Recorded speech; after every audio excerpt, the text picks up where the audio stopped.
കോഴിക്കോട് മണക്കുളങ്ങര ക്ഷേത്രത്തിൽ ആനയിടഞ്ഞ് 3 പേർ മരിച്ച സംഭവത്തിൽ ക്ഷേത്രം ട്രസ്റ്റിക്കെതിരെ കേസെടുത്തേക്കും. എഴുന്നള്ളിപ്പിൽ നിയമലംഘനം നടന്നതായി മന്ത്രി എ കെ ശശീന്ദ്രൻ 24നോട് പറഞ്ഞു. അപകടത്തെ തുടർന്ന് ജില്ലയിൽ ആന എഴുന്നള്ളിപ്പ് താൽക്കാലികമായി ഇപ്പോൾ നിരോധിച്ചിരിക്കുകയാണ്. വ്യാഴാഴ്ച വൈകിട്ട് 6 മണിയോടെ ആന ഇടഞ്ഞുണ്ടായ അപകടത്തിൽ 3 പേർക്കാണ് ദാരുണാന്ത്യം സംഭവിച്ചത്. ലീല, രാജൻ, അമ്മക്കുട്ടിയമ്മ എന്നിവർക്ക് ജീവൻ പൊലിഞ്ഞു. 31 പേർക്ക് പരുക്കേൽക്കുകയും ചെയ്തു.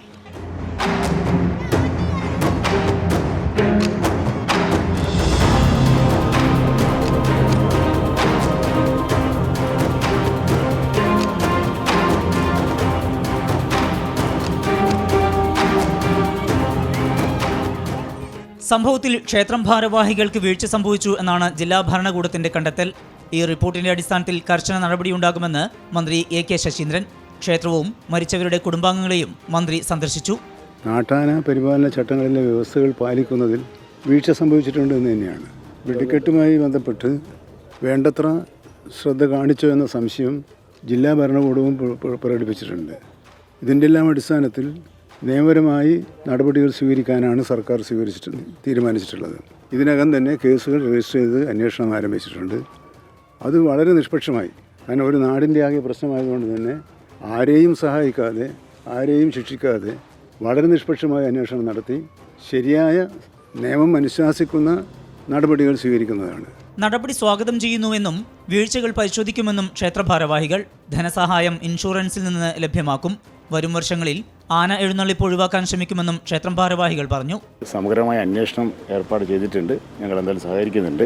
അപ്പോൾ നമ്മൾ അറിയുന്ന തരത്തിലുള്ള എല്ലാ പ്രിക്കോഷൻസും ഞാൻ കഴിഞ്ഞ ദിവസം പറഞ്ഞിട്ടുണ്ട്. അതേപോലെ തന്നെയാണ് പോയിട്ടുള്ളത്. ഇപ്പോൾ അന്വേഷണം എന്താണ് കണ്ടെത്തുന്നുള്ളത് നമുക്ക് നോക്കാം. എന്തായാലും മന്ത്രി നിഷ്പക്ഷമായൊരു അന്വേഷണമാണ് പറഞ്ഞിരിക്കുന്നത്.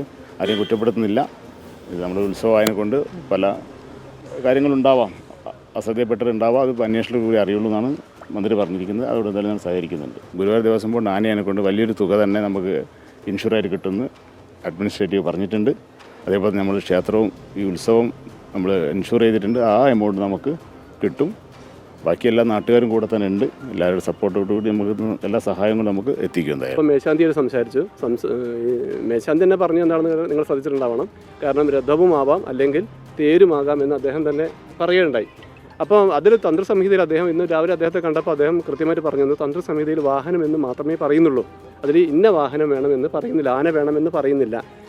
ദേവന് സഞ്ചരിക്കാൻ പറ്റുന്നൊരു വാഹനം, അത് രഥവുമാവാം തേരുമാകാം, അല്ലാതെ ആന എന്ന പദം പറയുന്നില്ല. അതുകൊണ്ട് തന്നെ നമ്മുടെ നാട്ടുകാരെ ഈ ഇപ്പോൾ ഉണ്ടായ ഈ ഒരു ഭീകരമായ ദുരന്തത്തെ കൂടി അവരെ മനസ്സിലാക്കിക്കൊണ്ട് നമുക്ക് ഈ രീതിയിലേക്ക് ചിന്തിക്കേണ്ടിയിരിക്കുന്നു. ശരിക്കും നാട്ടാന പരിപാലന ചട്ടം ലംഘിച്ചു, പടക്കം പൊട്ടിക്കുന്നതിനുള്ള മാനദണ്ഡങ്ങൾ ലംഘിച്ചു, ആനകൾക്ക് ചങ്ങല ഇട്ടിരുന്നില്ല തുടങ്ങിയ വീഴ്ചകളാണ് വനംവകുപ്പ് CCFും ADMും സമർപ്പിച്ച റിപ്പോർട്ടിൽ പറയുന്നത്. അപകടത്തിന്റെ പശ്ചാത്തലത്തിൽ ആന എഴുന്നള്ളിപ്പിന് കോഴിക്കോട് ജില്ലയിൽ ഈ മാസം 21 വരെ നിരോധനം ഏർപ്പെടുത്തി. സംഘാടനത്തിൽ ഗുരുതര വീഴ്ചയുണ്ടായി എന്നാണ് കണ്ടെത്തൽ. വിഷയത്തിൽ ക്ഷേത്രം ഭാരവാഹികൾക്കെതിരെയും നടപടി സ്വീകരിക്കും. കോഴിക്കോട് നിന്ന് സമീർ സി മുഹമ്മദ്, 24. പൊതുജനം കഴുതയല്ല സാർ.